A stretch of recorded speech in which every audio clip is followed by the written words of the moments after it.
અવાજ સંભળાય છે? કઈ તકલીફ નથી ને? સારી રીતે સંભળાય છે સર. ઓકે.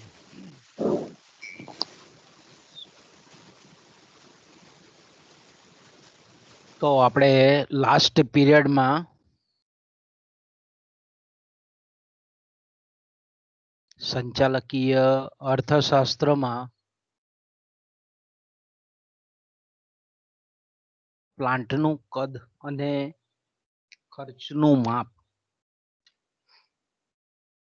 આ ટોપિક પર આપણે લાસ્ટ ટાઈમ ચર્ચા કરતા હતા અને આપણે જોયું પણ ખરું કે પ્લાન્ટનું કદ નું માપન જે છે એ સામાન્ય રીતે આપણે એમ કહીએ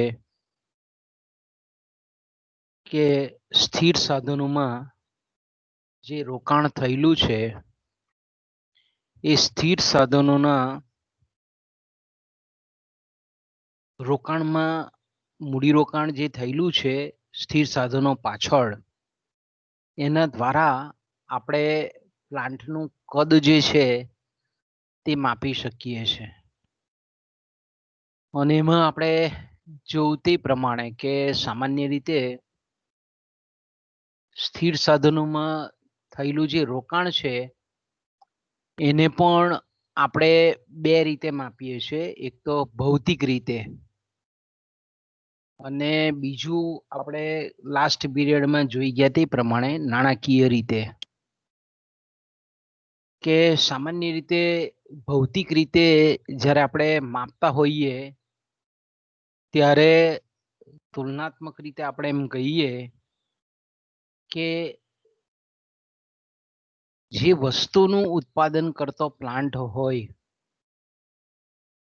એ વસ્તુનું ઉત્પાદન કરવા માટેના જે મશીનો છે એ મશીનોની સંખ્યાના આધારે આપણે એમ કહીએ કે પ્લાન્ટનું કદ નક્કી થાય છે. એટલે ફિઝિકલી જે ઉત્પાદન શક્તિ છે પ્લાન્ટની અંદરની એના આધારે આપણે પ્લાન્ટને નાના કદનો, મધ્યમ કદનો કે મોટા કદનો એમ 3 વિભાગોમાં આપણે વહેંચી શકીએ એને.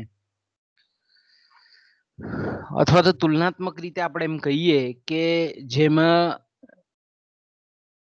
મશીનોની સંખ્યા ઓછી હોય, સાધનોની સંખ્યા, સ્થિર સાધનોની સંખ્યાનું પ્રમાણ ઓછું હોય, અન્ય પ્લાન્ટ કે જેમાં મશીનોની સંખ્યા અને સાધનોની સંખ્યા વધારે હોય તો આપણે એમ કહી શકીએ કે જેમાં નંબર ઓફ સ્થિર સાધનોની સંખ્યા ઓછી હોય તેને આપણે નાના કદનો પ્લાન્ટ કહીએ. અને સ્થિર સાધનોનું પ્રમાણ વધારે હોય ભૌતિક રીતે તો આપણે એમ કહી શકીએ કે એ પ્લાન્ટનું કદ મોટું કહેવાય. પણ આપણે ગઈકાલે પણ ચર્ચા કરી ગયા કે અહીંયા જ્યારે આપણે પ્લાન્ટના કદને માપીએ છીએ ત્યારે એનું જે માપન છે તે અલગ અલગ માપદંડો દ્વારા વ્યક્ત થાય છે.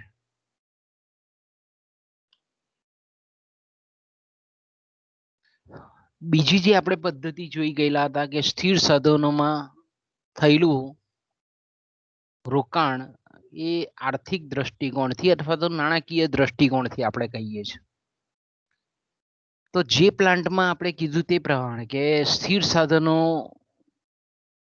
ને જ્યારે આપણે નાણાકીય મૂલ્યાંકન કરીને જ્યારે નાણાંના મૂલ્યમાં દર્શાવતા હોઈએ તો બે તુલનાત્મક પ્લાન્ટની સરખામણીમાં આપણે એમ કહીએ કે જે પ્લાન્ટમાં નાણાકીય મૂલ્ય સ્થિર સાધનોનું એ ઓછું હોય એને આપણે નાના કદનો પ્લાન્ટ કહીએ છીએ. જ્યારે જે પ્લાન્ટમાં આપણે એમ કહીએ કે નાણાકીય મૂલ્યાંકન એનું વધારે થતું હોય તો આપણે એને મોટા કદનો પ્લાન્ટ કહીએ છીએ. તો આપણે એમ કહી શકીએ કે જ્યારે આવી રીતે જે સ્થિર સાધનો છે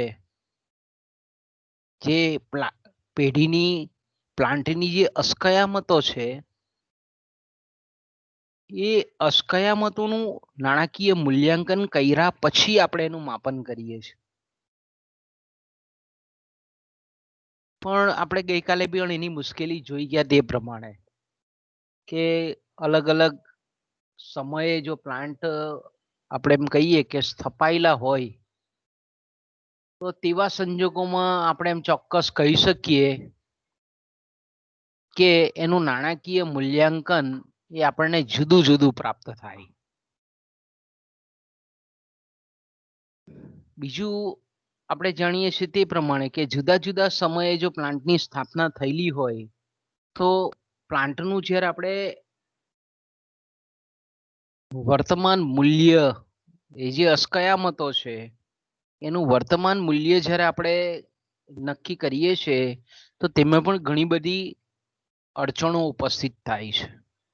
એટલે બહુ જ અટપટું કાર્ય છે આપણે એમ કહીએ તો બીજો જે ખ્યાલ છે આપણે એ પણ ગઈકાલે આપણે થોડી ચર્ચા કરી ગયા કે પ્લાન્ટનું કદને માપવું હોય તો જે પ્લાન્ટ છે એની આઉટપુટ કેપેસિટી કેટલી છે એટલે કે કેટલી વસ્તુ એ તૈયાર કરીને મૂકી શકે છે અથવા તો એની ઉત્પાદકતા કેટલી છે એની કાર્યક્ષમતા કેટલી છે.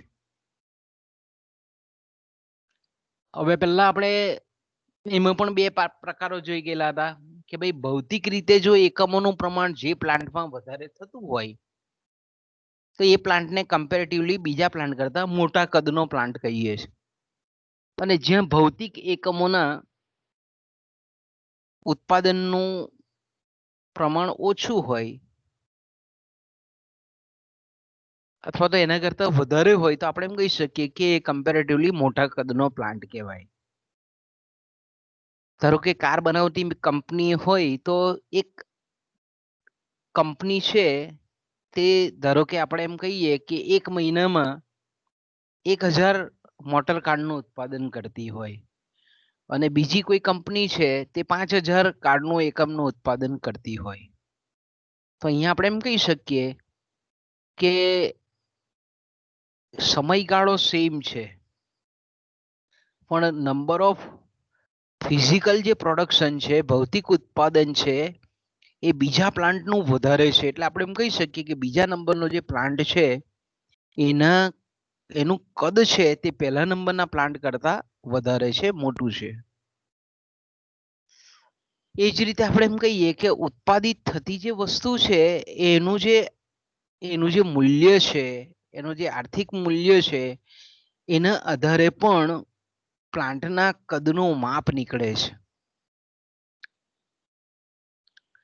બે કાપડ બનાવતી ફેક્ટરી હોય તો એક ધારો કે દરરોજનું 1 લાખ રૂપિયાનું કાપડનું ઉત્પાદન કરતી હોય ને બીજી જો કોઈ ફેક્ટરી હોય એ જો 50,000 રૂપિયાના કાપડનું ઉત્પાદન કરતી હોય તો આપણે એમ કહી શકીએ કે 1 લાખ રૂપિયાના કાપડનું ઉત્પાદન કરતી હોય. હવે અહીંયા શબ્દ રૂપિયા છે એટલે આર્થિક ઉત્પાદન શક્તિના આધારે આપણે એને મૂલવીએ છીએ. તો તેવા સંજોગોમાં આપણે એમ કહીએ કે પહેલા નંબરનો પ્લાન્ટનું કદ એ બીજા નંબરના પ્લાન્ટ કરતા મોટું છે. બીજા નંબરનો જે પ્લાન્ટ છે તેનું કદ નાનું છે.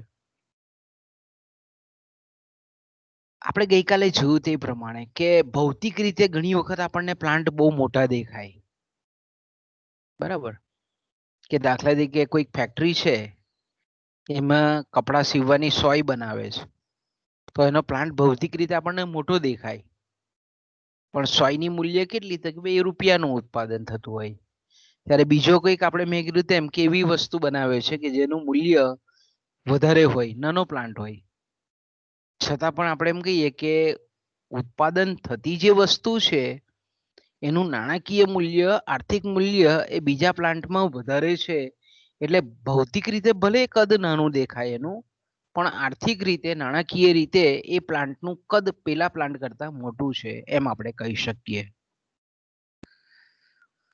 આ પદ્ધતિ પણ મેં કીધું તેમ કે એની પણ મર્યાદા છે કારણ કે દરેક જે પ્લાન્ટ છે એ પ્લાન્ટ જે વસ્તુ ઉત્પાદન કરે છે એના એકમો એક તો સમાન ગુણી હોતા નથી.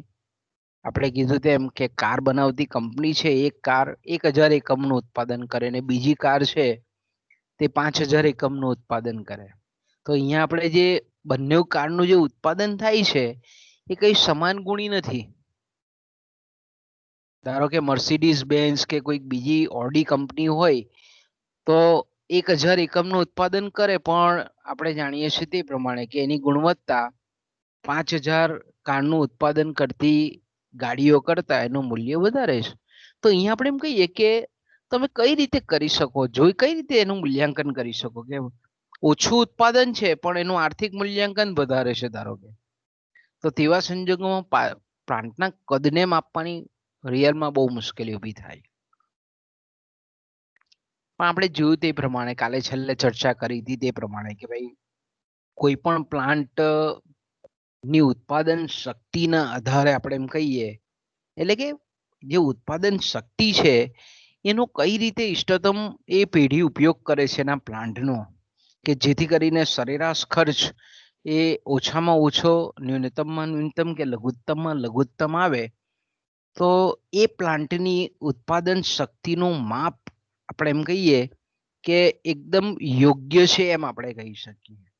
કારણ કે ઓછામાં ઓછા ખર્ચે વધારે વસ્તુનું ઉત્પાદન થાય તો એ ઇષ્ટતમ કદનો પ્લાન્ટ કહેવાય.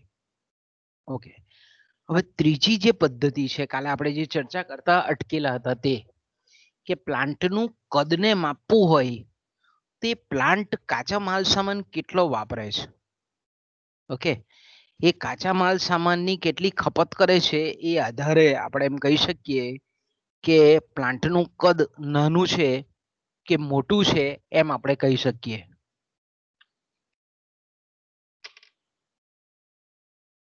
ઓકે, મેં કાલે આપણે એક સુગર ફેક્ટરીનું ઉદાહરણ લીધેલું હતું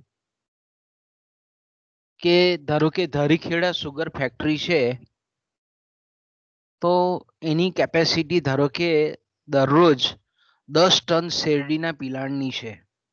ઓકે, સુગર ફેક્ટરી એટલે આપણે જાણીએ છીએ સુગર બનાવે છે, ખાંડ બનાવે છે, તો એનો કાચો માલ શેરડી છે.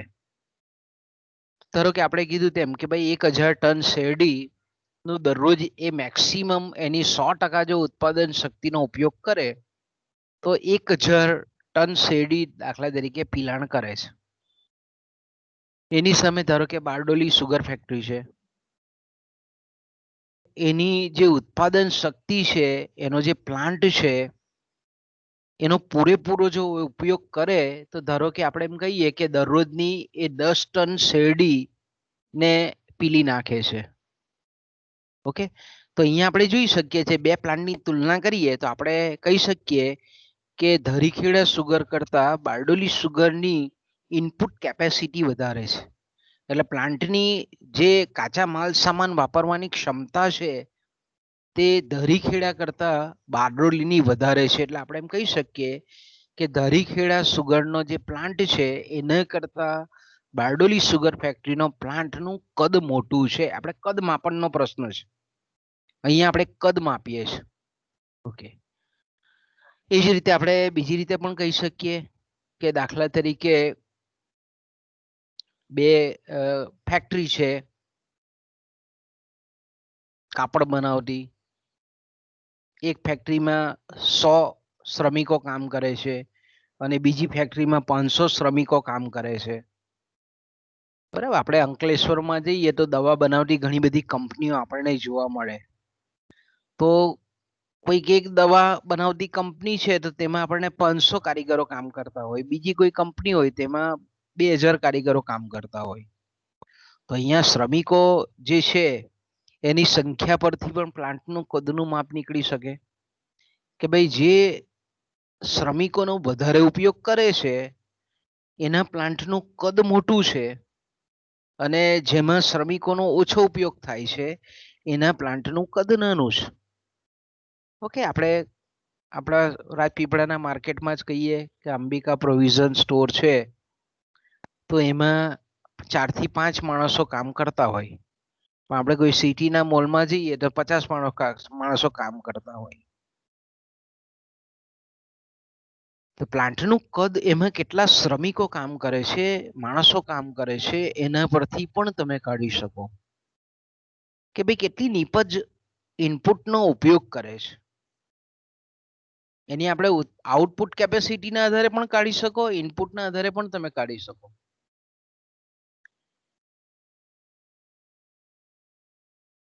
તો અહીંયા આપણે એમ કહીએ કે સામાન્ય રીતે જ્યારે પણ જનરલી આપણે, કારણ કે ઘણી વખત એવું થાય છે કે ઉત્પાદન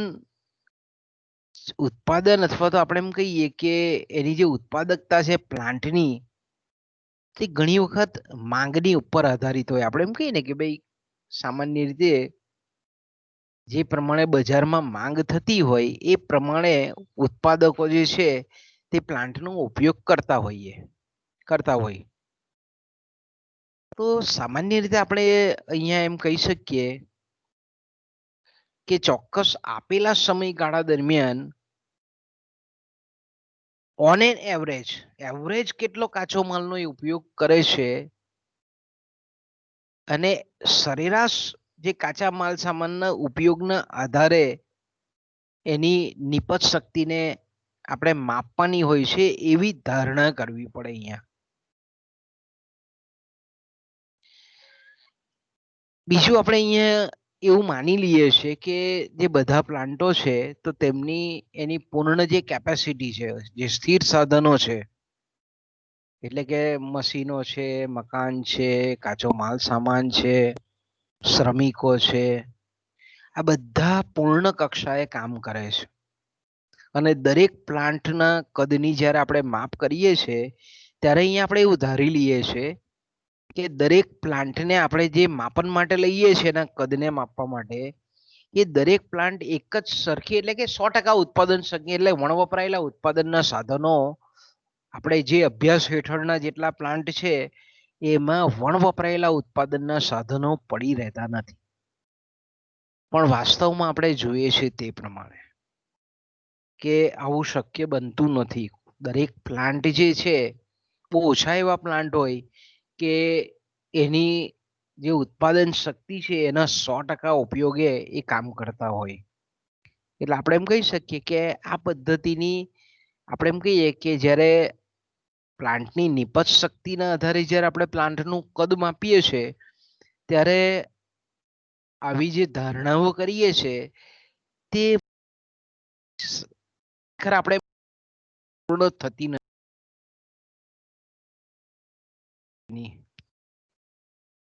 પણ સામાન્ય રીતે આપણે એમ કહીએ કે જ્યારે પણ પ્લાન્ટના કદ માટેની ઉપરની જે આપણે 3 પદ્ધતિઓ જોઈ ગયા, સ્થિર સાધનો, પ્લાન્ટની ઉત્પાદન શક્તિ, પ્લાન્ટની નિપજ શક્તિ, તો જે પદ્ધતિ આપણે એમ કહીએ ને કે આર્થિક શક્તિની નજીકનું માપ દર્શાવતી હોય એને આપણે પ્લાન્ટના કદને માપનની યોગ્ય પદ્ધતિ કહી શકીએ. ઓકે, હવે બીજો પોઈન્ટ એના પછીનો. અત્યાર સુધીમાં આપણે જે ચર્ચા કરી તે પ્લાન્ટના કદને કઈ રીતે માપી શકાય એની આપણે વાત કરી. આપણો મૂળ પ્રશ્ન કયો છે તો કે પ્લાન્ટનું કદ અને ખર્ચનું માપ. પ્લાન્ટના કદની સાથે એને જે ખર્ચ લાગુ પડે છે એનું માપ આપણે બંને પરિબળને સાથે માપવાના છે. પણ અહીંયા આપણે પહેલું એક ભાગ સેક્શન કરી દીધો પ્લાન્ટના કદનું માપ. હવે આપણે જોઈએ પ્લાન્ટના ખર્ચનું માપ. કે ભાઈ જે પ્લાન્ટ છે એમાં અલગ અલગ જે કદના પ્લાન્ટો આપણે જોયા, અથવા તો આપણે એમ કહીએ કે અલગ અલગ વસ્તુનું ઉત્પાદન કરતા જે પ્લાન્ટો છે, અથવા તો એક જ સમાન વસ્તુનું ઉત્પાદન કરતા 2 પ્લાન્ટો છે. તો જ્યારે આપણે પ્લાન્ટના કદનું માપ મેળવતા હતા ત્યારે મેં કીધું તેમ કે દરેક પદ્ધતિ જે છે, સ્થિર સાધનો, ઉત્પાદન શક્તિ કે ઇનપુટ કેપેસિટી, એની કોઈક ને કોઈક મર્યાદા આપણને આપણી નજર સમક્ષ ઊભી થઈ. તો જે રીતે પ્લાન્ટના કદને માપવાના પ્રશ્ન છે એ જ રીતે પ્લાન્ટના ખર્ચને માપવાના પણ પ્રશ્ન છે. કે પ્લાન્ટના કદની સાથે એના ખર્ચનું માપ કેવી રીતે કાઢી શકીએ આપણે, તે એ પણ બહુ વિકટ પ્રશ્ન છે. આપણે ધારીએ છીએ સૈદ્ધાંતિક રીતે જેટલું સમજીએ છીએ એટલું વ્યવહારિક રીતે બહુ મુશ્કેલી વાળું કામ છે. કારણ કે ઘણી વખત જ્યારે કોઈ પણ પેઢીની અંદર એ પ્લાન્ટ રિલેટેડ જે ખર્ચાઓની વિગતો નોંધાતી હોય એ હંમેશા એને કદને સ્પર્શતી હોતી નથી. ધારો કે દાખલા તરીકે આપણે એમ કહીએ કે પેઢી છે તો એ જાહેરાત ખર્ચ કરે છે, બરાબર. પેઢીનો દાખલા તરીકે એક જ પ્લાન્ટ છે, પણ પેઢી એ પ્લાન્ટ પર જે વસ્તુ બનાવે છે એને વેચાણ માટેની જે જાહેરાત ખર્ચ કરતી હોય તો એકચ્યુઅલી એને પ્લાન્ટના કદની સાથે કોઈ નિસ્બત નથી. કારણ કે આ ખર્ચ કેવો છે? માર્કેટિંગનો ખર્ચ છે. એની જે પેદાશ છે એની માંગ વધે એ માટેનો આ ખર્ચ કરવામાં આવે છે સંચાલકો દ્વારા. તો તે સંજોગોમાં એને કદની સાથે લેવા દેવા નથી, પ્લાન્ટના કદ સાથે લેવા દેવા નથી. આવા ઘણા બધા એવા ખર્ચાઓ છે કે એ જે ખર્ચ છે નોંધાય ખરો પણ એ પ્લાન્ટના કદની સાથે સીધા સ્પર્શ નથી. કારણ કે ખર્ચની જે વિગતો છે તે કેવી છે? બહુ સંકુલ હોય. આપણે માનીએ છીએ એટલું ઈઝી આપણને જે જોવા મળે છે બાહ્ય રીતે એકચ્યુઅલી બહુ ડિફિકલ્ટ હોય છે, મુશ્કેલ ભર્યું હોય છે. બીજું આપણે એમ કહીએ કે આપણે જે પેઢીની અંદર જે કુલ ખર્ચ, તમામ પ્રકારના જે ખર્ચ નોંધવામાં આવે છે તે, અને એમાંથી પ્લાન્ટના કદની સાથે કેટલા પ્રશ્ન સંબંધિત છે, સંલગ્ન છે, એને પણ જુદા પાડવાની બહુ મોટી સમસ્યા છે. મેં કીધું ને કે ભાઈ દાખલા તરીકે વાહન વ્યવહારનો ખર્ચ છે, ઓકે, સંચાલક દ્વારા કરવામાં આવતો ધારો કે વાહન વ્યવહારનો ખર્ચ છે, તો વાહન વ્યવહારના ખર્ચને પ્લાન્ટના કદના ખર્ચની સાથેથી કેવી રીતે જુદો પાડી શકાય? તો આપણે એમ કહીએ કે આ બી એક પ્રશ્ન છે. ધારો કે પેઢીની અંદર કોમ્પ્યુટર છે, ઇન્ટરનેટ છે, પ્રિન્ટર છે, સ્ટેશનરીનો ખર્ચ છે, આવા બધા જે ખર્ચાઓ છે પેઢીની અંદરના, તો એની પ્લાન્ટના કદની સાથે, કારણ કે ખર્ચની તો એન્ટ્રી સેમ જ હોય, એમાં એવું કોઈ સંચાલકો એવું કઈ સ્પેશિયલ એવું અલગથી એની નોંધ નથી લેતા કે ભાઈ આ કદને રિલેટેડ છે, ઉત્પાદન શક્તિની સાથેનો ખર્ચ છે. તો આપણે એમ કહી શકીએ કે કુલ જે સામાન્ય જેટલા પણ પેઢીની અંદર થતા ખર્ચા છે એ ખર્ચાઓની જે વિગતો છે એને પ્લાન્ટના કદથી જુદી પાડવાની બહુ મુખ્ય સમસ્યા છે. પણ આપણે જાણીએ છીએ તે પ્રમાણે કે પ્લાન્ટનું કદ અને તેને સંલગ્ન સંબંધિત જે ખર્ચ છે તેનો અભ્યાસ જો વૈજ્ઞાનિક આપણે બનાવવો હોય, સાયન્ટિફિક બનાવવું હોય, તો આવા ખર્ચાઓને આપણે પ્લાન્ટના કદના ખર્ચાઓની સાથે થી અલગ કરવા પડે. શુદ્ધ રીતે આપણે એમ કહી શકીએ કે પ્લાન્ટના કદની સાથે સંકળાયેલા જે ખર્ચ છે તેને જ આપણે ધ્યાનમાં લેવા જોઈએ. અન્ય જે આપણે એમ કહીએ કે જે પરિબળો છે કે જેને આપણે ખર્ચ તત્વો કહીએ છીએ, કોસ્ટ એલિમેન્ટ્સ કહેવામાં આવે ને, એ ખર્ચ તત્વો જે છે એ ખર્ચ તત્વોને આપણે થોડાક સમજવા પડે જ્યારે અભ્યાસ કરતા હોય ત્યારે પ્લાન્ટના કદ અને ખર્ચ વચ્ચેનો. અને એમાં શુદ્ધ રીતે જે પ્લાન્ટના કદની સાથે નથી સંકળાયેલા ખર્ચાઓ છે તેને આપણે દૂર કરવા પડે. તો કંઈક અંશે આપણે એમ કહીએ કે શુદ્ધ રીતે પ્લાન્ટનું કદ અને તેની સાથે સંબંધિત ખર્ચનું આપણે માપ કાઢી શકીએ. ઓકે, તો જ્યારે પણ આપણે એમ કહીએ કે ખર્ચ સિવાયના જે ખર્ચ તત્વો છે, બરાબર, એને આપણે કહીએ છીએ અપ્રસ્તુત ખર્ચ તત્વો. તો એમાં ખાસ કરીને આપણે જોઈએ તો પહેલું જે અપ્રસ્તુત ખર્ચ સિવાયનું જે તત્વ છે એને આપણે કહીએ છીએ ઉત્પાદન શક્તિના ઉપયોગનો દર. ઓકે, ઉત્પાદન શક્તિના ઉપયોગનો દર એટલે આપણે એમ કહીએ કે ધારો કે મેં કીધું તેમ કે બે પ્લાન્ટ છે, પ્લાન્ટ એ અને પ્લાન્ટ બી. ઓકે, તો પ્લાન્ટ એ માં પણ ઉત્પાદન શક્તિ સેમ છે, પ્લાન્ટ 2 માં પણ ઉત્પાદન શક્તિ સેમ છે.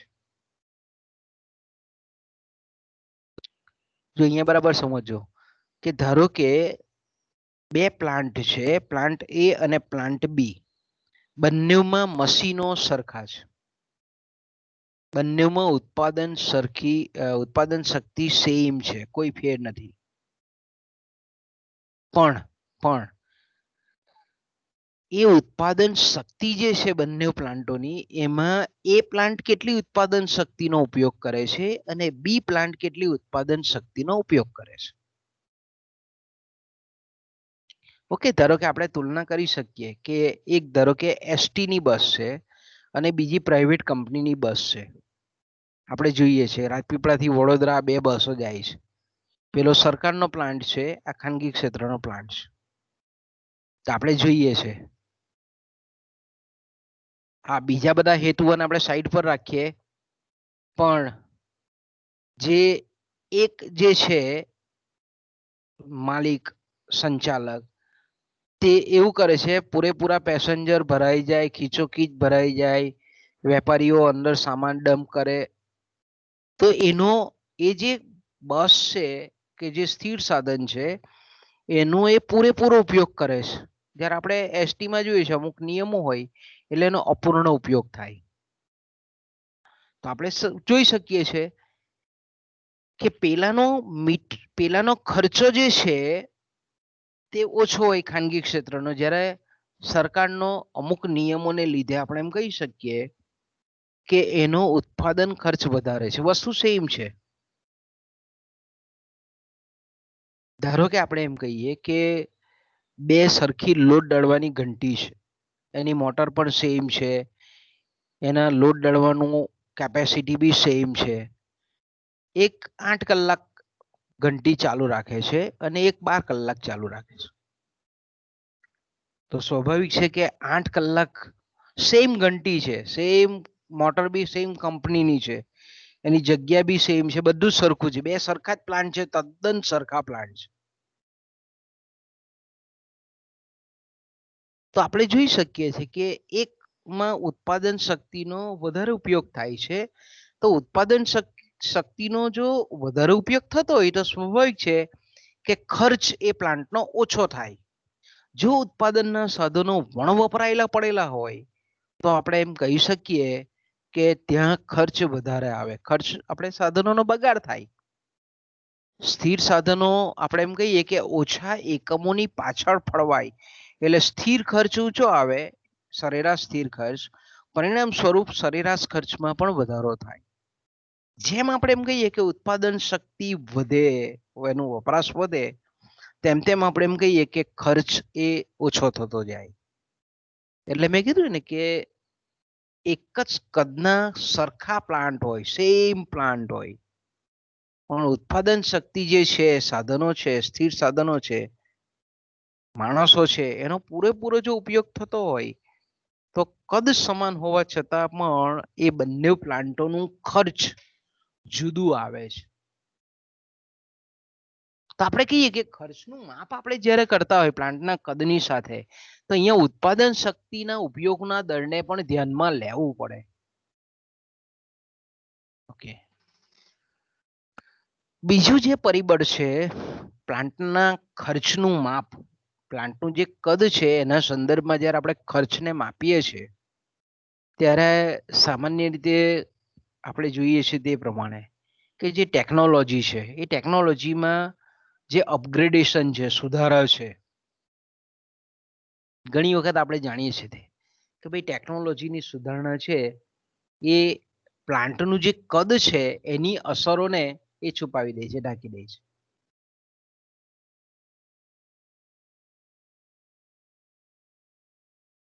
સામાન્ય રીતે આપણે એમ કહીએ કે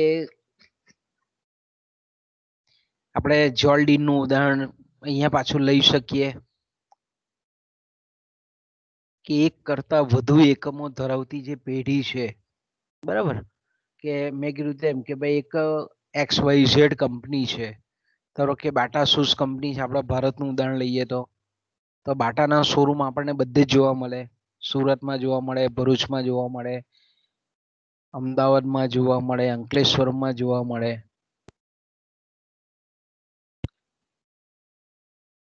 તો આપણે એમ કહી શકીએ કે જ્યાં નાના શહેરો છે, ઓકે, ત્યાં સામાન્ય રીતે આપણે એમ કહીએ કે એ કંપનીના સ્ટોર છે, એ ડિપાર્ટમેન્ટલ સ્ટોર છે અથવા તો એ શૂઝ વેચતા સ્ટોર છે, તે નાના શહેરોમાં વધારે આધુનિક બની જાય છે. કેમ? કારણ કે નાના શહેરોમાં મોટા શહેરોની તુલનામાં જગ્યાની પણ મોકળાશ હોય અને અન્ય સાધનો પણ તુલનાત્મક રીતે એ મોટા શહેર કરતા ઓછા હોય.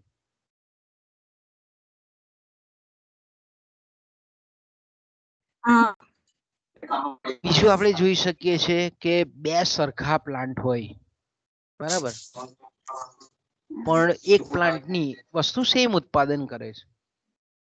બે સરખા પ્લાન્ટ હોય, વસ્તુ સેમ ઉત્પાદન કરે છે, પણ ટેકનોલોજી અલગ છે. તો તેવા સંજોગોમાં જે ટેકનોલોજીથી અપગ્રેડેડ થયેલો પ્લાન્ટ છે એ વધારે કાર્યક્ષમ હોય, કારણ કે ટેકનોલોજી અપગ્રેડ હોય.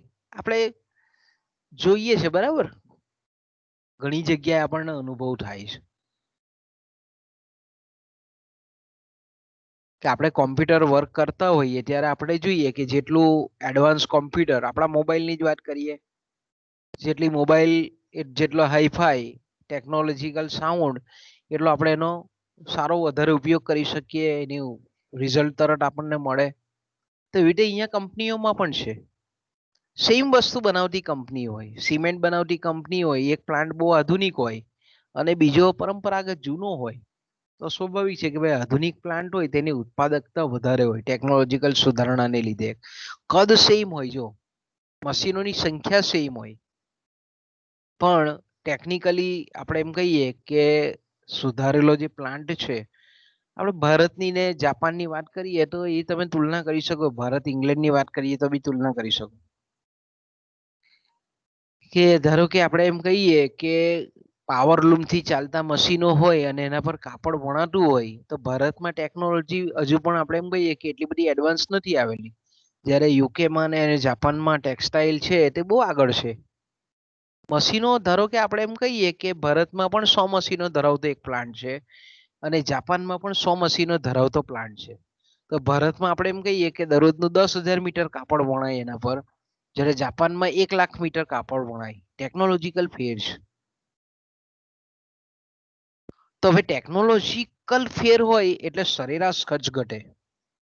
જેમ આપણે કહીએ કે પ્લાન્ટનું જ્યારે આપણે કદ અને ખર્ચની વાત કરતા હોઈએ ત્યારે પ્લાન્ટનું કદ સેમ હોય, પણ જે પ્લાન્ટની યંત્ર સામગ્રી જો આધુનિક હોય, જેટલી મોડર્ન હોય, જેટલી ઓટોનોમાઇઝ થયેલી હોય, જેટલી કોમ્પ્યુટરાઇઝ હોય, તેટલા અંશે આપણે એમ કહીએ કે પ્લાન્ટની ઉત્પાદન ક્ષમતા વધારે હોય, એટલે એનો ખર્ચ ઘટે છે. જેટલું આપણે એમ કહીએ કે પ્લાન્ટનું કદ સેમ છે, પણ એની ઉત્પાદન શક્તિનો પૂરેપૂરો ઉપયોગ થાય, ટેકનોલોજીનો લાભ મળે, તો તેવા સંજોગોમાં આપણે એમ કહી શકીએ કે પ્લાન્ટનું કદ સેમ હોવા છતાં ખર્ચ એનો ઓછો રહે છે. બીજું આપણે જાણીએ છીએ તે પ્રમાણે કે આપણા અહીંયા હજુ થોડા જગ્યાએ આપણે જોઈ શકીએ છીએ કે હમણાં તમે આ કોરોનાની મહામારી ચાલે છે તેમાં જ ઘણા બધા આપણે કેસો જોઈએ છે, બરાબર, કે આપણી સિવિલ હોસ્પિટલોમાં વેન્ટિલેટર છે પણ વેન્ટિલેટર ચલાવતા નહીં આવડતું, બરાબર. આપણે અત્યારે કહીએ કે ટેકનોલોજી છે કે ભાઈ માણસને ઓક્સિજન ઘટી જાય તો બાહ્ય રીતે એની વ્યવસ્થા કરીને ઓક્સિજન પ્રોવાઈડ કરવામાં આવે, પણ જો ટેકનિકલ જાણકાર માણસોનો જો અભાવ હોય તો ટેકનોલોજી ભલે અપગ્રેડેડ હોય, ભલે ટેકનોલોજી આપણે એમ કહીએ કે આધુનિક હોય, પણ એને ચલાવનાર જો ટેકનિશિયનો નહીં હોય તો આપણે એમ કહીએ કે પ્લાન્ટની યંત્રવિદ્યા સુધરેલી હોવા છતાં ખર્ચ વધારે આવે, કારણ કે ટેકનોલોજી એ જાણતા જ નથી એટલે એનો ઉપયોગ જ શક્ય નથી બનતો. તો આપણે એમ કહીએ કે પ્લાન્ટનું જુદા જુદા કદના જે પ્લાન્ટ છે, એક તો પહેલા તો ટેકનોલોજીકલી રીતે જુદા હોય એ રીતે તમે ખર્ચનું પ્લાન્ટના કદની સાથેનું ખર્ચનું માપ કાઢી શકાય. બીજું આપણે એમ કહીએ કે મશીનો છે તેની રચના જુદી હોય, કોઈ ઇલેક્ટ્રિક થી ચાલતા હોય, કોઈ ગેસ થી ચાલતા હોય, કોઈક આપણે એમ કહીએ કે એક મશીન પર 4 માણસો કામ કરી શકતા હોય. એની જે રચના કેવી છે, એનું કોમ્પોઝિશન કેવું છે, એક તો પહેલા એ વસ્તુ યંત્ર રચનાનો અલગ અલગ પ્લાન્ટના જે યંત્રો છે એની રચનામાં તફાવત હોય.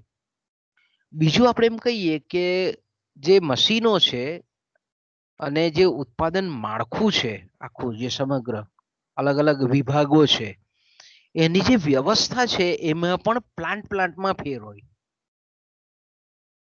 આખું આનું ગણિત છે, આખું વિજ્ઞાન છે આની પાછળનું, કે ભાઈ મશીનોને કઈ રીતે ગોઠવવા એની પાછળનું સાયન્સ છે, કે જેથી કરીને ઓછામાં ઓછો સમય, ઓછામાં ઓછો ખર્ચ, અને એક તબક્કામાંથી બીજા તબક્કામાં જ્યારે રૂપાંતરણની પ્રક્રિયામાં વસ્તુ જતી હોય તો ઓછા ખર્ચે તૈયાર થાય. તો અલગ અલગ પ્લાન્ટમાં મશીનો સેમ છે ધારો કે, અને એની ગોઠવણી પણ જો અલગ અલગ હોય તો તેવા સંજોગોમાં આપણે એમ કહી શકીએ કે ખર્ચ વધે. પણ જો એની ઉત્પાદન વ્યવસ્થા જેટલી ચીવટવાળી, જેટલી આપણે એમ કહીએ કે સાયન્ટિફિક, તેટલા અંશે એનો ખર્ચ આપણે એમ કહીએ કે એ પ્લાન્ટનો ખર્ચ, ઉત્પાદન ખર્ચ એ ઓછો આવે. એટલે આપણે એમ કહી શકીએ કે પ્લાન્ટનું કદ સાથે જ ખરેખર આપણે એમ કહીએ કે ખર્ચ સંકળાયેલો છે એવું નહીં, પણ મેં કીધું એમ કે પ્લાન્ટમાં વપરાતા મશીનો, પ્લાન્ટમાં વપરાતા મશીનોની રચના, પ્લાન્ટમાં વપરાતા જે મશીનો છે તેની ગોઠવણી, એને ઉપયોગ કરનારા જે કંઈ પણ ટેકનિકલ સ્ટાફ છે, આ બધાની સાથે પ્લાન્ટના કદની સાથે ખર્ચ સંકળાયેલો છે.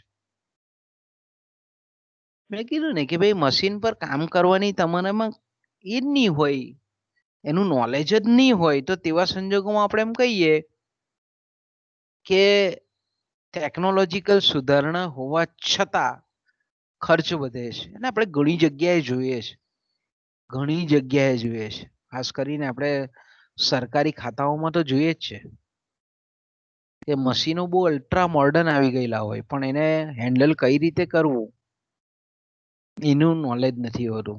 હજુ આપણે જ્યારે વિદેશોમાં આપણે એમ કહી શકીએ કે ત્યાં ઉત્પાદન ખર્ચ ઓછો જ, કારણ કે બધું જાણે છે, ટેકનિકલ નોલેજ છે લોકો પાસે કે ભાઈ આ મશીન છે તેનો કઈ રીતે ઉપયોગ કરવો. બરાબર, આપણે આપણા મોબાઈલનો ઉપયોગ ખાલી માત્ર વોટ્સએપ, ફેસબુક, યુટ્યુબ ને બહુ તો આપણે ફોર્સ કરીએ છીએ, ત્યારે માઇક્રોસોફ્ટનો, પણ એ જ મશીનનો ઉપયોગ વિદેશના વિદ્યાર્થીઓ અલગ રીતે કરે છે. કામની વસ્તુને એ લોકો સ્ટોર કરે છે, નોલેજની વસ્તુને સ્ટોર. તો કહેવાનો મારો મતલબ એવો છે કે આપણે આપણી પાસે જે ઇલેક્ટ્રોનિક ડિવાઇસ છે એનો કઈ રીતે ઉપયોગ કરવો એનું જો બરાબર આપણને નોલેજ હોય તો આપણે એમ કહી શકીએ કે આપણે જે ઇન્વેસ્ટ કરેલું છે એનો યોગ્ય ઇષ્ટતમ ઉપયોગ થાય, કે જે ઓછામાં ઓછા ખર્ચે રૂપાંતરિત કરી શકાય. તો મેં કીધું તેમ કે બીજું આપણે જાણીએ છીએ તે પ્રમાણે કે સામાન્ય રીતે પ્લાન્ટની ડિઝાઇન એક આખો ટોપિક છે, ખાસ કરીને આઈટીઆઈ કે એન્જિનિયરિંગ કરતા હોય એને આખો ટોપિક ભણવાનો આવે છે એનો, કે પ્લાન્ટની ડિઝાઇનિંગ કઈ રીતે કરવાની, ઉત્પાદન વ્યવસ્થા કઈ રીતે કરવાની, એનું પણ આપણે એમ કહીએ કે આખું સંચાલનનું સાયન્સ છે, આખું મેનેજમેન્ટનું સાયન્સ. એટલે દરેક સંચાલક જે છે તે જે પ્લાન્ટનો જે માલિક છે, આપણે એમ કહીએ સંચાલક કે માલિક હોય, તેના દરેક આ બધા જે બાબતો છે એના પર દરેકના અભિપ્રાય હોય, પોતાના અંગત અભિપ્રાય હોય. એટલે ઘણી વાર આપણે એમ કહીએ ને કે બજારમાં જોઈએ છે એની દુકાનો કેટલી હેફેઝાડ હોય, કોઈ સંચાલક એવો છે કે એની ગોઠવણી બહુ સરસ હોય, ગ્રાહક માંગે એટલે 2 મિનિટમાં વસ્તુ તમને હાજર કરી આપે. તો એ એકચ્યુઅલી શું છે, તો એકચ્યુઅલી આપણે એને પ્લાન્ટની ડિઝાઇન કહીએ છીએ, એની વ્યવસ્થા કહીએ છીએ, એનું સંચાલન કહીએ છીએ. ઘણા આપણે એમ કહીએ કે આપણે જઈએ છીએ તો દુકાને જોઈએ છે કે ભાઈ અડધો કલાક આપણો બગાડી રાખે, તો એ ખર્ચ વધે છે. ટૂંકમાં આપણે એમ કહીએ કે અલ્ટિમેટલી એ જે ખર્ચ છે સરેરાશ ખર્ચ એમાં વધારો થાય છે. બીજું આપણે જાણીએ છીએ તે પ્રમાણે સંચાલકનો પોતે કેવો છે, વૈજ્ઞાનિક મિજાજ વાળો છે, સાયન્ટિફિક એપ્રોચ વાળો છે, એના આધારે પ્લાન્ટની ટેકનોલોજીમાં ફેર પડે. બરાબર, કોઈ પરંપરાગત વિચારો વાળો હોય તો જૂના મશીનોને વળગી રહે, કોઈ સંચાલક ડાયનેમિક હોય, ગતિશીલ હોય, તો એવું વિચારે કે ભાઈ સમયની સાથે બદલાવવું જોઈએ, એટલે એની ટેકનોલોજી બદલે. તો આપણે એમ કહી શકીએ કે પ્લાન્ટનું ખર્ચ, અલગ અલગ પ્લાન્ટનું ખર્ચ આ રીતે ઘણા બધા કારણોસર અલગ અલગ હોય છે. ત્રીજી જે બાબત છે તે કે પ્લાન્ટના કદની સાથે ખર્ચ ની જે હિસાબી પદ્ધતિ છે તે પણ અલગ અલગ પેઢીઓમાં અલગ અલગ હોય. કારણ કે જુદી જુદી જે પેઢીઓ છે, આપણે સંચાલકો જોઈએ છે એ ઘણા બહુ એક્યુરેટ હોય, જ્યાં દરેક ₹1 એક પૈસાનો પણ ખર્ચો થયેલો હોય તો એની નોંધ રાખતા હોય. દરેક સંચાલકો આવા નથી હોતા, દરેક પેઢીઓ પણ આવી નથી હોતી. આપણે એમ કહીએ ને કે અલગ અલગ જે પેઢીઓ છે એમાં હિસાબી પદ્ધતિ એક તો જુદી જુદી હોય, એને નોંધવાની પદ્ધતિ પણ જુદી જુદી હોય, એનું આપણે એમ કહીએ કે અસ્કયામતોનું મૂલ્યાંકન છે તે પણ અલગ અલગ રીતે અલગ અલગ પેઢીઓમાં થતું હોય. આ હિસાબી પદ્ધતિ અને અસ્કયામતનું મૂલ્યાંકનની જે અલગ અલગ રીતો છે એને લીધે આપણે એમ કહી શકીએ કે સરેરાશ ખર્ચ માં તફાવત પડે.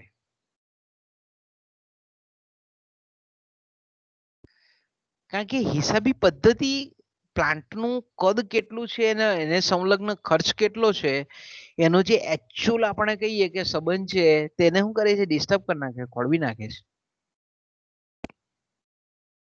હવે સામાન્ય રીતે આપણે બજારમાં જોઈએ છીએ કે ભાઈ એક જ સરખા કદના 2 પ્લાન્ટ હોય ને એક જ સમયે આવેલા હોય, પણ એના સંચાલકો જુદા જુદા હોય, પણ બંનેની આપણે એમ કહીએ કે હિસાબી પદ્ધતિ જુદી છે. તો એક એક સંચાલકમાં આપણને એવું જોવા મળે કે પ્લાન્ટનું અતિ મૂલ્યાંકન કરી નાખે, એટલે એ પ્લાન્ટનું સરેરાશ ખર્ચ ઊંચું રહે. બીજો જે છે તે એને અલ્પ મૂલ્યાંકન કરે, અંડર વેલ્યુએશન કરી નાખે. તો તેવા સંજોગોમાં આપણે એનું એમ કહીએ કે એનું સરેરાશ ખર્ચ નીચું રહે છે. બરાબર, દાખલા તરીકે આપણે બજારમાં નીકળીએ ને આજુબાજુની 2 સેમ દુકાનો છે, માલિક બંનેના જુદા જુદા છે, બરાબર, સંચાલકો જુદા જુદા છે. એક એવું કહે છે કે ભાઈ આ દુકાન મારી 20 લાખની છે અને બીજો એવું કહે છે કે મારી દુકાન 10 લાખની છે. ઓકે, પહેલું જ આ તફાવત પડી જાય. પેલો 20 કહે છે ના 10 કહે છે, તો પેલો જે કહે છે 20 લાખ વાળો સેમ છે, એને મિલકતનું મૂલ્યાંકન જુદું કર્યું એટલે સરેરાશ ખર્ચ પહેલાનો વધારે આવે અને બીજાનો ઓછો આવે. કેમ? કારણ કે પેલા એકચ્યુઅલ કોસ્ટ મૂકેલી છે કે ભાઈ 10 લાખની વેલ્યુએશન છે, પેલા પોતાની વેલ્યુને પોતાની રીતે મનગણત રીતે આપણે એમ કહીએ કે 20 લાખ રૂપિયાની છે. સેમ છે દુકાન, એક જ એરિયામાં છે, એક જ એપાર્ટમેન્ટમાં છે, પણ એક સંચાલક આવું કહે છે અને બીજો સંચાલક આવું કહે છે. પેલો સંચાલક એવી રીતે નોંધ પાડે છે, બીજો આવી રીતે નોંધ પાડે છે. તો આપણે એમ કહી શકીએ કે સ્વાભાવિક છે કે પહેલો જે સંચાલક અતિ મૂલ્યાંકન કરે છે એનો એકમ દીઠ ખર્ચ બનાવે છે તેનો,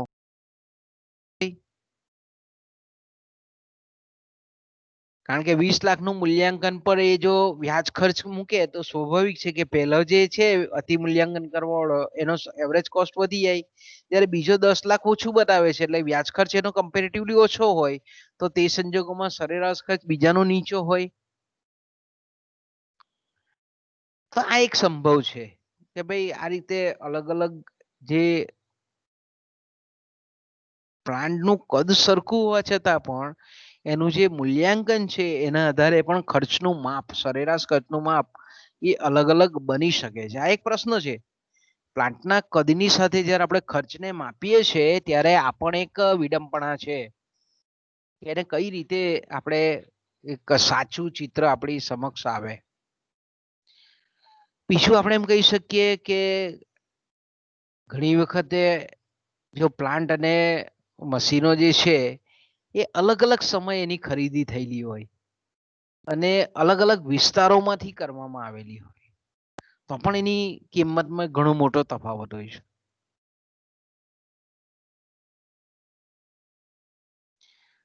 ખર્ચમાં તફાવત, પ્લાન્ટનું કદ અને ખર્ચમાં તફાવત કેમ હોય? તો એક તો પહેલા આપણે એમ કહીએ કે પ્લાન્ટ અને યંત્રોની ખરીદી જુદા જુદા સમયે કરવામાં આવેલી હોય. ધારો કે આપણે રાજપીપળા જીઆઈડીસી છે, બરાબર. એક વ્યક્તિ એવો છે કે જેણે આજથી 20 વર્ષ પહેલા કે જ્યારે ગુજરાત સરકારે જીઆઈડીસી સ્થાપેલી રાજપીપળા ફેઝ 1, તો એમાં એ ધારો કે એણે 1 લાખ રૂપિયાનો પ્લોટ લીધેલો હતો. ઓકે, અને એના પર મકાનો બાંધેલા હતા, પ્લાન્ટનો શેડ બનાવેલો હતો. બીજો સંચાલક એવો છે કે એટલી જમીન અત્યારે ધારો કે ખરીદેલી હોય રિસન્ટ 1-2 વર્ષ પહેલા, તો તેવા સંજોગોમાં આપણે એમ કહીએ કે પેલાએ આજથી 20 વર્ષ પહેલા 1 લાખ રૂપિયામાં જમીન ખરીદેલી હોય, અત્યારે આપણે એમ કહીએ કે એટલી જ જમીન એ જ જીઆઈડીસી એ જ એની બાજુનો જ પ્લોટ ધારો કે એ એણે અત્યારે 50 લાખ રૂપિયામાં ખરીદેલો હોય. તો એક પ્લોટ જે છે, એક પ્લાન્ટની ખરીદી અથવા તો જમીનની ખરીદી એ 20 વર્ષ પહેલા થયેલી છે અને એ જમીનની ખરીદી એના પર જે પ્લાન્ટ ઉભો થયેલો છે તે એ હમણાં ખરીદીને બનાવેલો છે. તો એક તો આપણે એમ કહીએ કે તે વખતે જે જમીનના ભાવ હતા તે વખતે જ્યારે જમીન લીધી અને મકાન બનાવ્યું ત્યારે ઈંટના ભાવ, રેતીના ભાવ, કપચીના ભાવ, સ્ટીલના ભાવ, પછી કડિયા કામની મજૂરીના ભાવ બધા જ ઓછા હોય અત્યારની તુલનામાં. કે ભાઈ 20 વર્ષ પહેલા ભાવ ઓછા હોય, તે વખતે આપણે એમ કહીએ કે 20 વર્ષ પહેલા 900 રૂપિયામાં રેતીની ટ્રક મળતી હોય અને અત્યારે આપણે જોઈએ તો 5000 રૂપિયામાં રેતીની ટ્રક મળતી હોય. તે વખતે 1 રૂપિયામાં ઈંટ મળતી હોય, આજે 10 રૂપિયાની એક ઈંટ પડતી હોય.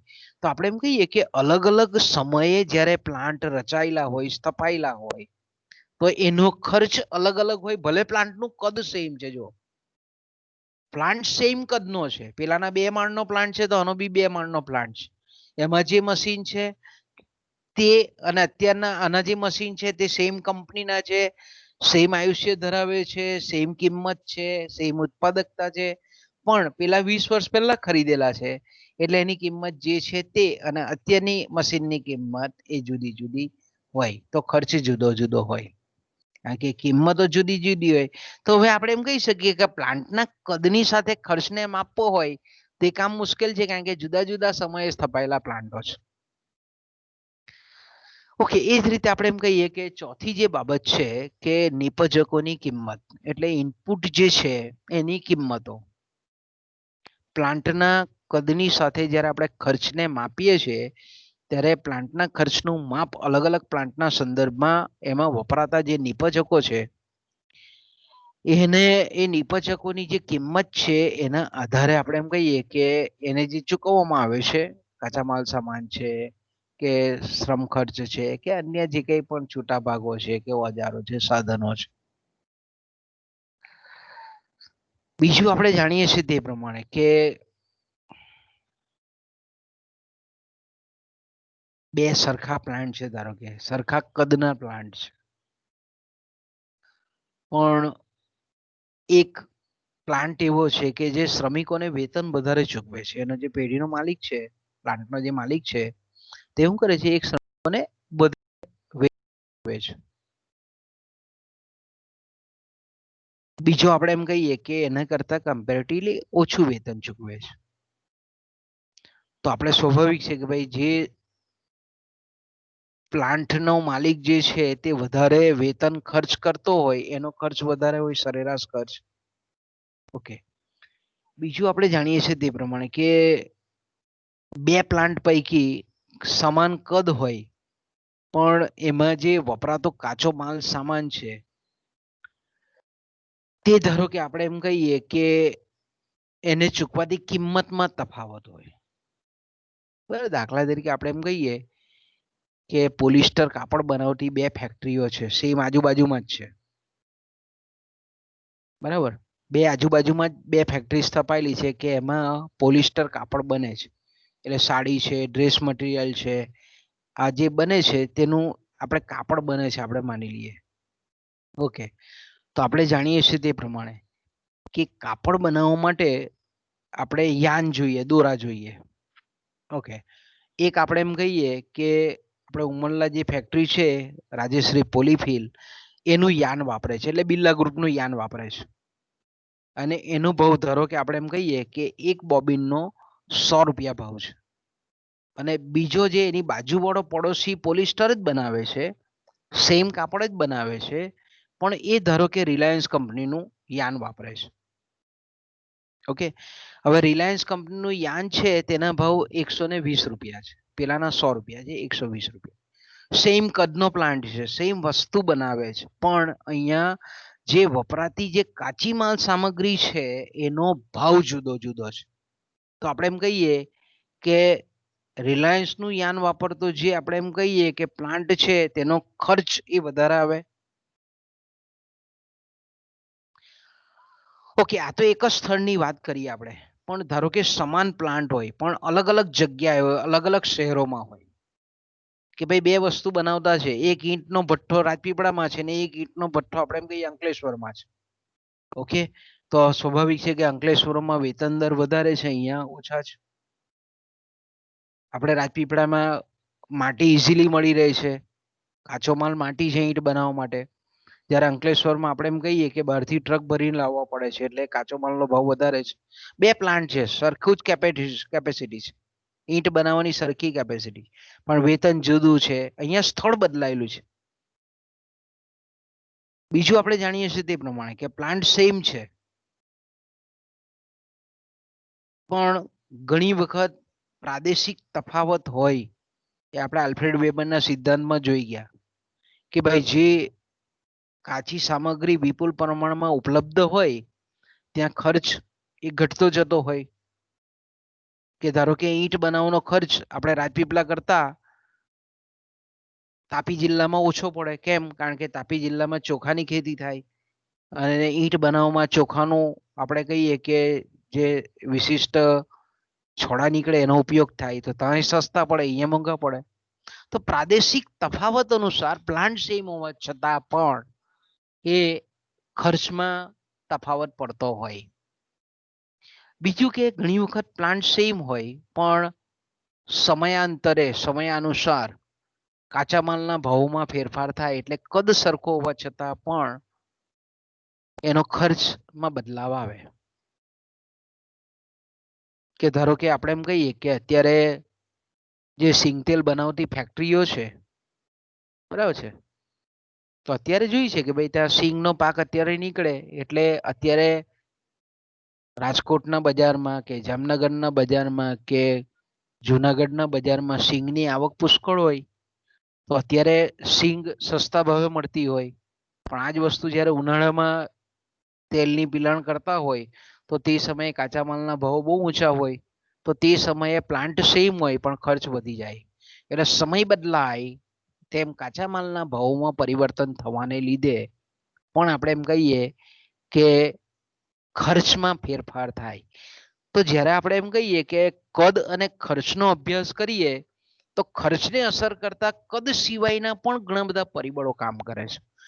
તો આપણે એમ કહી શકીએ કે માપવાનું કાર્ય કેવું છે? બહુ કઠિન કાર્ય છે. આપણે માનીએ છીએ એટલું બહુ સીધું નથી, સીધું સરળ નથી. એ જ રીતે આપણે એમ કહીએ કે બે પ્લાન્ટ હોય સમાન પ્રકારના, તો એની સંચાલકીય કાર્યદક્ષતા એટલે કે એની ઉત્પાદકતા. સંચાલકીય કાર્યદક્ષતાનો મતલબ શું? કે ભાઈ એની જે ઉત્પાદન શક્તિ છે એનો બેસ્ટ રીતે ઉપયોગ કરી અને ઓછામાં ઓછો ખર્ચ એ લાવી શકે. ધારો કે એવું કહેવાય છે કે L&T કંપની છે, લાર્સન એન્ડ ટુર્બો, બરાબર છે, કે જે સબમરીન અત્યારે ભારતની સબમરીન બનાવી સુરત હજીરા ખાતે છે. તમે આપણે હાઈવે પર નીકળીએ તો વડોદરા પાસે પણ તમે જો લાઇટસન એન્ડ ટુર્બોનું મોટું આખું મોટા હાઈ ટાવરના બહુ મોટી કંપની છે લાર્સન એન્ડ ટુર્બો. ઘણું બધું આ ભરૂચનો આપણે કહીએ કે નર્મદા પરનો બ્રિજ એણે બનાવેલો છે નેશનલ હાઈવેનો. તો આ કંપની કેવી છે, બહુ જાયન્ટ કંપની છે, મોટી કંપની છે, મોટા પ્લાન્ટો છે એના બધા. પણ એની જે કાર્યકુશળતા છે, એનું જે મેનેજમેન્ટ છે તે બહુ પાવરફુલ છે. એટલે એ કંપની આપણે એમ કહીએ ને કે વર્લ્ડમાં એલએનટીમાં કામ કરેલો કર્મચારીને વિશ્વની કોઈ પણ કંપની નકારે નહીં, કારણ કે એની સંચાલકીય કાર્યદક્ષતા બહુ પાવરફુલ છે. ખાલી એનું સર્ટિફિકેટ હોય કે એલએનટીમાં કામ કર્યું છે એટલે કોઈ પણ જગ્યાએ કોઈ પણ કંપની એ વ્યક્તિને કામ પર રાખી દે. તો એનો મતલબ શું થાય, અહીંયા ઇકોનોમિક પર્સપેક્ટિવથી આપણે એનો મતલબ જોઈએ તો કે એનું જે ઉત્પાદનના સાધનો છે એટલે કે ઉત્પાદન શક્તિ છે એનો બેસ્ટતમ ઇષ્ટતમ ઉપયોગ આવી પેઢીઓ કરે છે. તો આપણે અહીંયા પ્લાન્ટના કદની સાથે ખર્ચનો અહીંયા કરીએ કે જે પેઢીના પ્લાન્ટો છે એ પ્લાન્ટની જે કંઈ પણ ઉત્પાદન ક્ષમતા છે એનો જો ઇષ્ટતમ ઉપયોગ કરતું હોય એવું જો સંચાલન હોય, એવી જો ઉત્પાદન વ્યવસ્થા હોય, એવી જો સાધનોની ગોઠવણી હોય, તો તે સંજોગોમાં આપણે એમ કહીએ કે એવી પેઢીના પ્લાન્ટોનો સરેરાશ ખર્ચ ઓછામાં ઓછો પ્રાપ્ત થાય, કે જેને આપણે કદના લાભો કહીએ છીએ બીજા અર્થમાં કહીએ તો. ઓકે, તો આપણે એક આપણે કહીએ કે ખર્ચને અસર કરતું પરિબળ છે. પ્લાન્ટના કદની સાથે સંબંધિત ખર્ચને અસર કરતું મહત્વનું પરિબળ છે સંચાલકીય કાર્યકુશળતા. જે પ્લાન્ટની સારી હોય એનો ખર્ચ ઓછો આવે છે, એની તુલનામાં આપણે એમ કહીએ કે જે પ્લાન્ટમાં સંચાલકીય કાર્યદક્ષતા નીચી કક્ષાની હોય, મેનેજમેન્ટ બહુ પુઅર હોય, તો તે સંજોગોમાં ખર્ચ વધારે આવે ને લાંબા ગાળે પેઢી ડૂબી જાય, એ પ્લાન્ટ બંધ થઈ જાય. અને ઘણા બધા પ્લાન્ટ આપણે જોઈએ છે કે યોગ્ય ઉપયોગ નહીં થાય, સંચાલકીય કાર્યકુશળ નહીં હોય, એવા પ્લાન્ટો બંધ થઈ જાય સમયાંતર. બીજું આપણે જાણીએ છીએ તે પ્રમાણે કે સ્થળ પસંદગીના લાભ એ પ્લાન્ટના ખર્ચને અસર કરતું એક મહત્વનું પરિબળ છે. કારણ કે પ્લાન્ટનું સ્થળ એ ખર્ચને બહુ અસર કરે. કારણ કે ઘણી વખત આપણે જોઈએ છીએ કે ભાઈ પ્લાન્ટનું સ્થળ જો શહેરોમાં હોય તો ભાડું વધારે હોય, અર્ધ શહેરી વિસ્તારમાં હોય તો ઓછું હોય, ગ્રામ્ય ક્ષેત્ર હોય તો એના કરતા ઓછું હોય. તો પહેલું તો આપણે એમ કહીએ કે પ્લાન્ટ કઈ જગ્યાએ સ્થપાયેલો છે તે એક તો પહેલું તો આપણે એમ કહીએ કે ભાડાનો દર એ અલગ અલગ હોય. તો ખર્ચને અસર કરતો આ પહેલું પરિબળ છે. પણ બીજું એવું પણ આપણે કહી શકીએ કે પેઢીનો પ્લાન્ટ જો સ્થળ શહેરમાં સ્થપાયેલો હોય, બરાબર, તો એક બીજી બાજુ આપણે એમ કહી શકીએ કે એની પાસે વપરાશનું કેન્દ્ર છે, બજાર છે, માર્કેટ છે. તો તેવા સંજોગોમાં આપણે એમ કહી શકીએ કે એનો જે વસ્તુને વેચવાનો ખર્ચ છે તે ઘટે છે. એટલે એ તુલના કરવી પડે ટૂંકમાં કે પ્લાન્ટનું કદ અને સ્થળ અને ખર્ચ આની કમ્પેરેટિવલી આપણે સ્ટડી કરવો પડે કે ભાઈ ગ્રામ્ય વિસ્તારમાં જમીન સસ્તી છે પણ વાહન વ્યવહારનો ખર્ચ જો વધતો હોય તો તેવા સંજોગોમાં સરેરાશ ખર્ચને અસર કરે. તો આપણે એમ કહી શકીએ કે ખર્ચને અસર કરતા ઘણા બધા પરિબળો છે, સ્થળ પણ એમાંનું એક છે. પણ જ્યારે આપણે એમ કહીએ કે જુદા જુદા પ્લાન્ટના કદનો જ્યારે તુલનાત્મક અભ્યાસ કરતા હોય તો આપણે સ્થળના તફાવતને પણ ધ્યાનમાં લેવો પડે, કારણ કે સ્થળનો તફાવત એ ખર્ચને અસર કરતું મહત્વનું પરિબળ છે. અને છેલ્લો મુદ્દો છે વસ્તુ વિભિન્નતા, કે વસ્તુ જે છે, પેદાશ જે છે, ઉત્પાદિત થતી જે પ્લાન્ટની અંદર વસ્તુ છે એ અલગ અલગ હોય. તો તેવા સંજોગોમાં આપણે એમ કહીએ કે સમાન કદનો પ્લાન્ટ હોવા છતાં પણ સરેરાશ ખર્ચ એ અલગ અલગ આવે. મેં કીધું ને કે ભાઈ બે દાગીના બનાવતી ફેક્ટરી છે, એકમાં નકલી દાગીના બને છે, બીજામાં અસલી બને છે. તો પ્લાન્ટના કદનું સેમ છે, મશીનો બી સેમ છે, પણ પેલામાં આપણે જાણીએ છીએ તે પ્રમાણે કે અન્ય ધાતુઓ નાખવામાં આવે અને આમાં મૂલ્યવાન ધાતુઓ નાખવામાં આવે. તો વસ્તુ વિભિન્નતા છે, બરાબર. કાર બનાવતી કંપની હોય તો એક કારની કિંમત આપણે જાણીએ છીએ તે પ્રમાણે કે 50 લાખની કાર હોય, અને એક કાર છે તેની 5 લાખ હોય.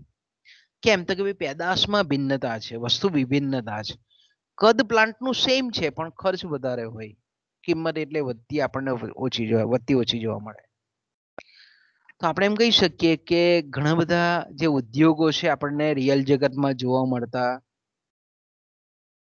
એમાં જે ઉત્પાદિત વસ્તુ છે, કારણ કે ઇજારાયુક્ત હરીફાઈ વાળું બજાર આપણને ખાસ કરીને જોવા મળે છે.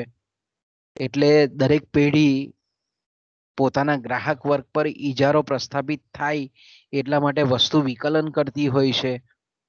તો એક વસ્તુમાં આપણે એમ કહીએ કે વધારે ખર્ચ લાગતો હોય એક પ્લાન્ટમાં અને બીજામાં હોય છે. ટૂંકમાં આપણે એમ કહીએ કે આવી રીતે પ્લાન્ટના કદના માપનમાં જે પ્રશ્ન છે એવા પ્લાન્ટના ખર્ચના માપનમાં પણ ઘણા બધા પ્રશ્નો છે.